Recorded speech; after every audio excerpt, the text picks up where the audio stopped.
Good evening. Good evening. Welcome to a Galactic Conversation, or I kind of like Galactic Coffee Talk too. I like that. It's kind of a more informal thing to it. I guess I actually wanted to make a little ceremony around it, just 'cause I think that's important. So I'm gonna ring the bell and listen. Let it ring out to silence, and then we will begin.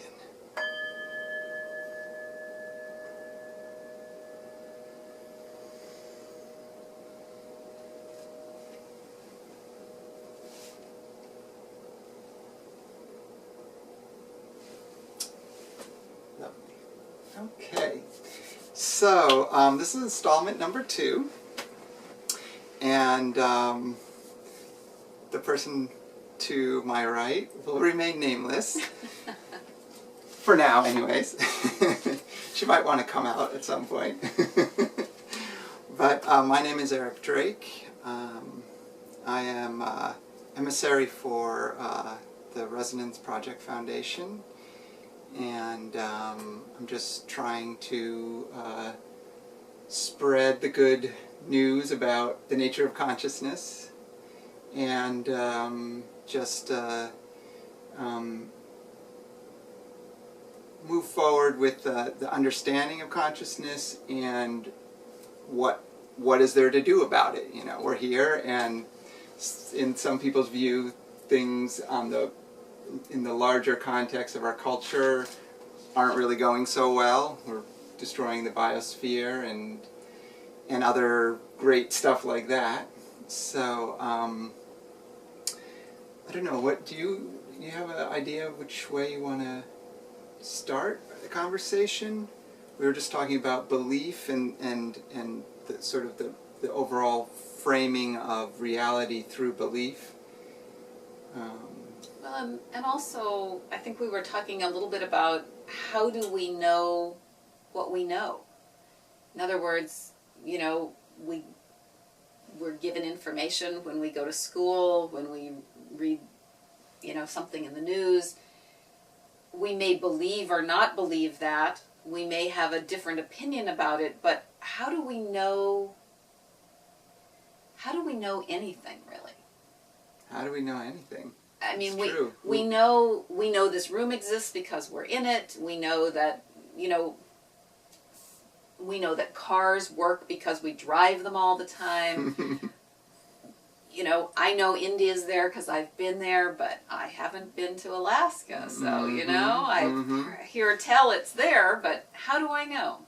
So, yeah, that's a great point. So a lot of what we know is by agreement. Really, we're part of a web of minds that are a collective, a consciousness collective that have made agreements about, you know, that we're on a planet that has 273 countries or whatever it is, and there are a lot of rules that come with those agreements about what is possible, what we can experience, what we cannot experience, what's sort of out of bounds, and yeah, that's it. You know, I have a friend who's a doctor, and we always laugh that the way science works or medicine works is that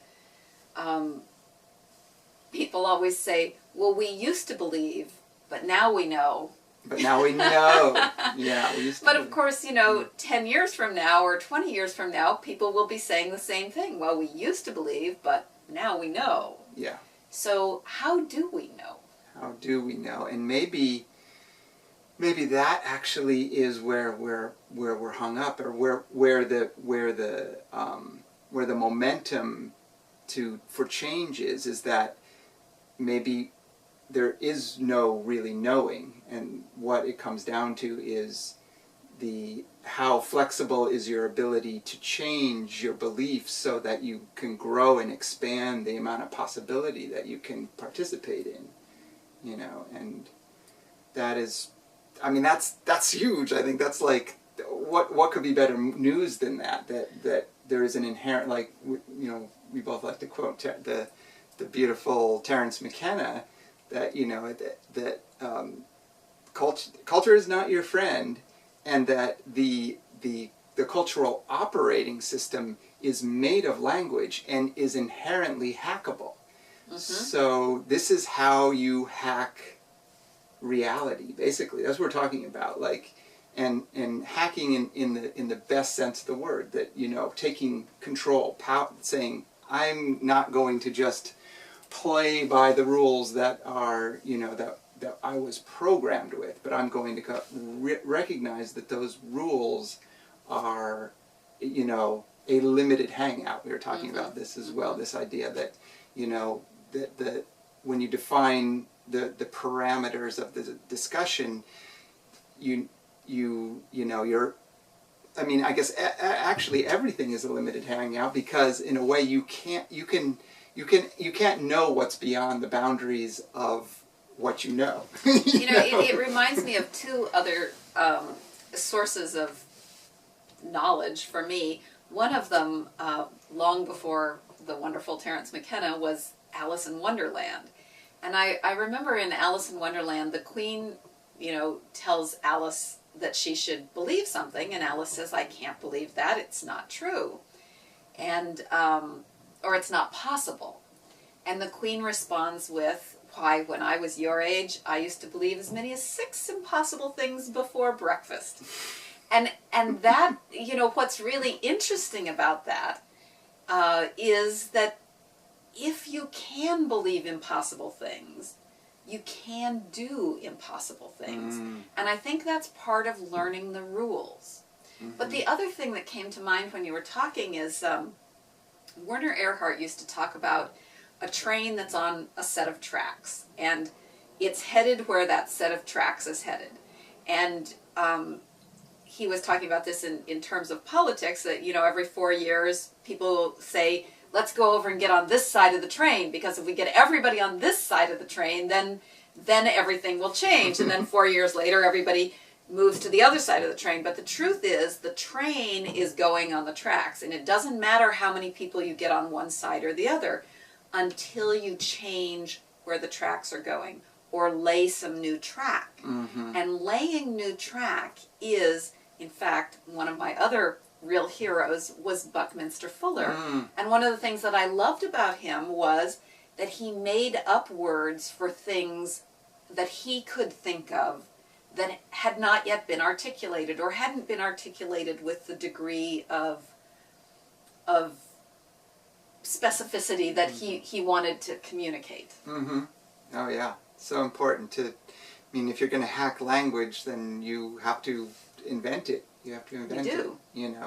Invent, and if we're going to talk about the impossible, then, we have to invent, sometimes even invent language around what that is, I mean, that's part of the reason why I love science fiction so much, is that is the art of, inventing language for a whole set of possibilities, Absolutely. And, if you, and that's it. If the reality that, if you watch Star Trek and that's the reality that you see the tracks moving towards, then that is the reality that you are going to create. I mean, I really do believe that. And, and I always like to also, and part of this program of breaking down the beliefs and expanding the possibilities is always to allow for the possibility of it being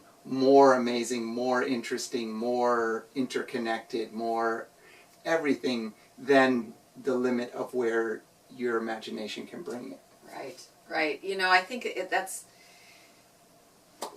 and it happens on every scale. If all you can imagine is 52 more weeks of getting in your car, commuting to your office, doing more stuff, getting in your car, commuting home, if that's the limit of your imagination, that's where you're going to be 52 weeks from now. And I think, really when you think about it, it's language is the tool that puts it into reality, I think. but I think it's imagination that creates it. Yeah, yeah, and yeah, I think, and that's where the shamanistic tradition and the plant allies, the plant medicines, these are our helpers, and this is why there's a resurgence in shamanism, or a surgence in.